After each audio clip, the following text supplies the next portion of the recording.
Welcome to Downtown Sports. My name is Downtown Stephen Brown, and in today's video, guys, we're going to be talking about that guy right there. Because I'm not sure that most people know what to expect from Nick Robertson next season, but I'm expecting pretty big things, and hopefully we can outline them in this video, and I can tell you why.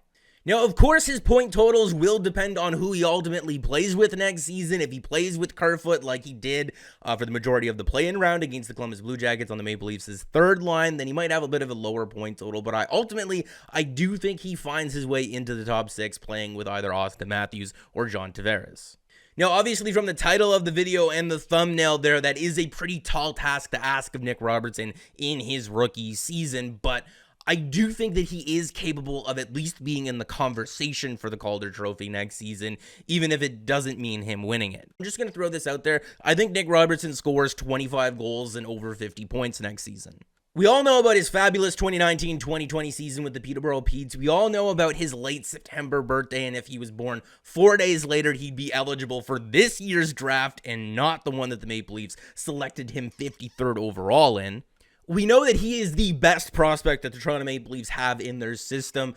On the surface, we know about Nick Robertson, but we need to put that into context and we need to take a look at some other numbers around the league, because when you do that, you'll understand why I'm so high on this guy. These are individual NHL seasons of players who were 19 and under, starting from 1999-2000 here. And if Robertson were to register 25 goals and about 50 points or so, that would put him in the top 10 here over the last 20 years.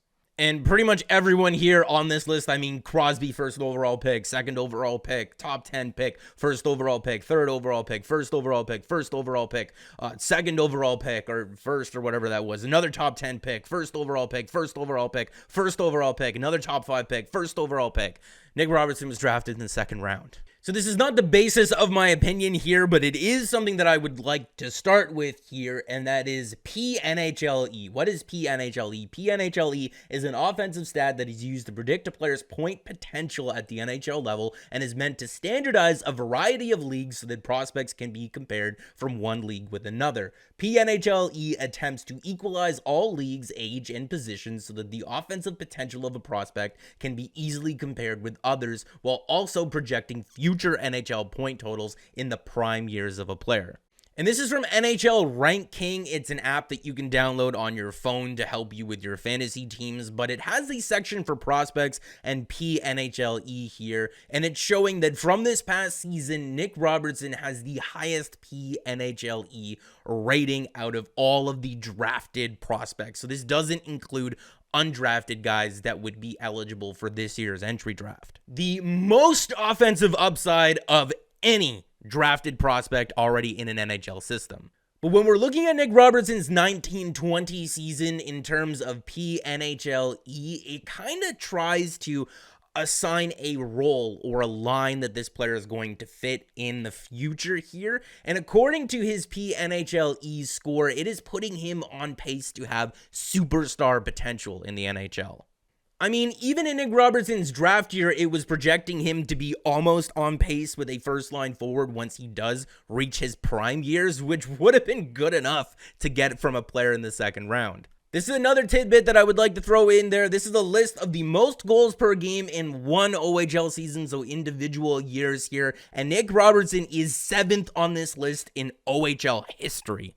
And I mean, maybe you're thinking that Nick Robertson just played on a really stacked junior team and he had a lot of guys to help him out here. And I mean, that's not the case at all. I mean, the guy who finished second in scoring on the Peterborough Petes is Semyon Darganchintsev, who is also a Toronto Maple Leaf prospect in their system here. Predominantly, Nick Robertson played with SDA, and also Liam Kirk, who is an Arizona Coyotes prospect, I believe. They added Akil Thomas midway through the season in and around the trade deadline, but he played on the second line and was really just for their playoff run. Nick Robertson did score 55 goals, and he did it in 46 games, and he did miss some time due to injury, and he also missed 6 games because he went to the World Junior Championship. And this is where we can play around with the numbers a little bit. We can't do anything about the 6 games that he missed due to the World Junior Championships because all the best prospects in the league go to that tournament.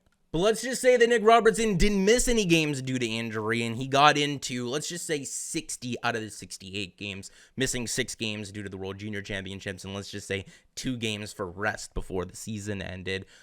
This is his points per games total, and we're going to multiply that by 60 here, and we're just going to have some fun with this. That would have put him on pace for over 70 goals in an OHL season.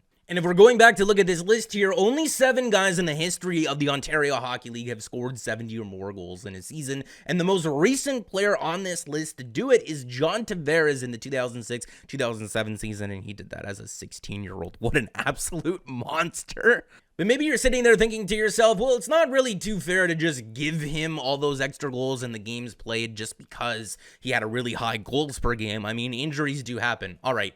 Let's cut him back to just 55 games played, so that would have him missing 13 games, 7 due to injury, 6 due to the World Junior Championships here. So if we multiply his goals per game total here by 55 games, that would still give him almost 66 goals in a single season.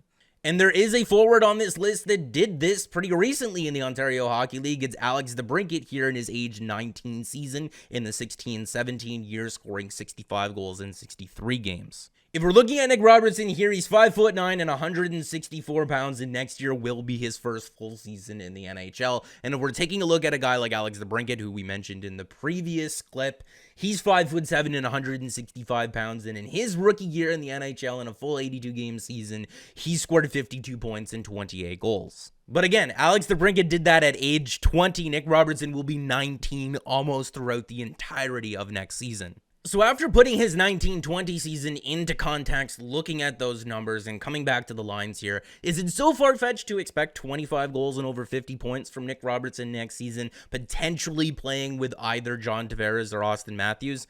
No, I don't think so at all. And I don't think that Nick Robertson would be a passenger on that line either. What you're seeing is a clip from training camp before the play-in series here, and they're doing like a little 3-on-3, like half offensive zone drill here. And that's John Tavares just weighing down on him, and Nick Robertson just absolutely destroying the puck battle there. The guy's an absolute fiend with the puck. He does really dig in deep for a smaller guy and protect it quite well.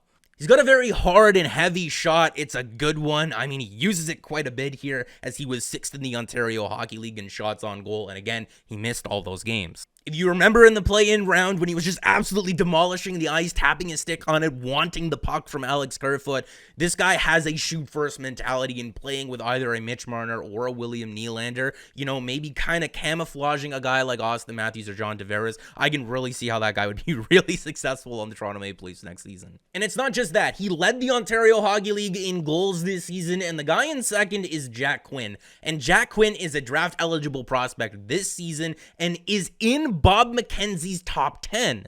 What's the age difference between these two guys? It's 8 days. So Robertson had a better season than this guy, and I believe the Ottawa 67s were absolutely stacked. Don't they also have Marco Rossi, who is another top 10 pick in this draft? They were absolutely stacked, and Nick Robertson killed this guy. Had a better season than him. Bob McKenzie has him in his top 10. And like I said earlier in the video, if Nick Robertson was born just a couple of days later, he would be in this year's NHL entry draft. And if Jack Quinn is ranked 10th on Bob McKenzie's list, where's Nick Robertson going? Is he going in the top 10? Is he going between 10 and 15? Maple Leafs got this guy 53rd overall last year. And the best thing about Nick Robertson here is that he carries an $821,000 cap hit with no performance bonuses for the next 3 seasons. Trust me, I wouldn't get the jersey crested in the background if I wasn't all in on Nick Robertson, and I think that you should be too. Let me know down below in the comments section how many goals and how many points you think Nick Robertson will have next season, because I am genuinely curious what the bulk of you think. And look for a video to come out in the next couple of days or so talking about a guide to the 2020 draft for the Toronto Maple Leafs, where I am going to be talking to someone who works with an OHL team. We're going to be talking about what the Maple Leafs should do with the 15th overall pick, keep it, trade it, move down in the draft possibly, who they might select with the 15th overall pick, whether it's best player available or positional needs.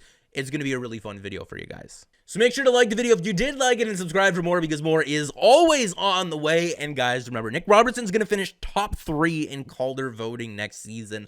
Let's get that hype train rolling.